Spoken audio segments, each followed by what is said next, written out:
ఎవ్వడు కొడితే కోమాలోకి వెళ్తావో వాడే తెలుగు మోజో. ఇలాంటి డైలాగ్ సినిమాలో కూడా వినే ఉంటారు. కొడితే కోమాకి కాస్త దగ్గరాగాల్సిందే. ఇది నా డైలాగ్. ఇది సినిమాలో విని ఉండరులేండి. ఎందుకంటే టాలెంట్ ఉన్నా, మంచి కథలు ఉన్న ప్రొడ్యూసర్ లేక నేను సినిమా తీయలేదు కాబట్టి. ఇకపోతే మంచి ఊపు ఉన్న డైలాగ్ చెప్పాలంటే చాలా వరకు కోమా అనే పదాన్నే వాడతారు. మరి అసలు ఈ కోమా అంటే ఏంటి? ఎందుకు మనుషులు కోమాలోకి వెళ్తారు?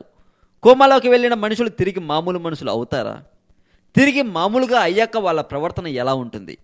అలా విచిత్ర ప్రవర్తనతో డాక్టర్లకి చుక్కలు చూపించిన 5గురు కోమా నుండి బయటకు వచ్చిన పేషెంట్స్ వాళ్ళ గురించి కూడా ఈ వీడియోలో మీకు చెబుతాను. ఇక ఆలస్యం ఎందుకు, కోడితే కోమాకి కాస్త దగ్గర ఆగాల్సిందే డైలాగ్ విన్నారు కదా.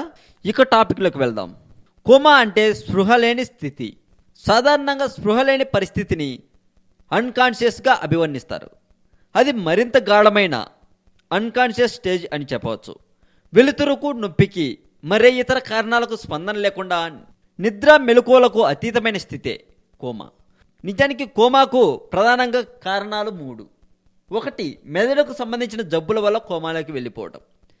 2వది, శరీరంలోని ఇతర అవయవాల జబ్బుల వల్ల కోమాలోకి వెళ్ళడం. ఇక 3వది, ఇతర కారణాలు అంటే ఆల్కహాల్, డ్రగ్స్, విష పదార్థాలు తీసుకోవడం వల్ల, కార్బన్ డైఆక్సైడ్, సైనైడ్ వంటి విషవాయువులు పీల్చడం వల్ల, వడదెబ్బ వంటి కారణాల వల్ల కోమాలోకి వెళ్తారు. ఇప్పుడు కోమా నుండి బయటకు వచ్చాక కొంతమంది చేసిన విచిత్ర పనుల గురించి ఇప్పుడు మనం తెలుసుకుందాం. ఇప్పుడు 3వ వ్యక్తి గురించి మనం తెలుసుకుంటాం. ఇప్పుడు మనం చెప్పుకునే పాప వయసు 3 సంవత్సరాలే.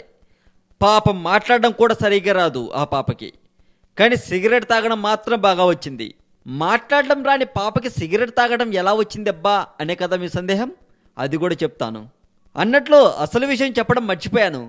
మగాళ్ళ డ్రెస్సులు కూడా వేసుకుంటుంది ఈ పాప. అంతేకాదు బీర్ కూడా తాగుతుందట ఈ పాప. ఇప్పుడు ఈ పాప పరిస్థితి, ఆ పాప వేసే వేషాలు చూసిన డాక్టర్స్కు దిమ్మ తిరిగిపోతుందట. ఇది కూడా ఎక్కడో కాదు, అమెరికాలోనే జరిగింది.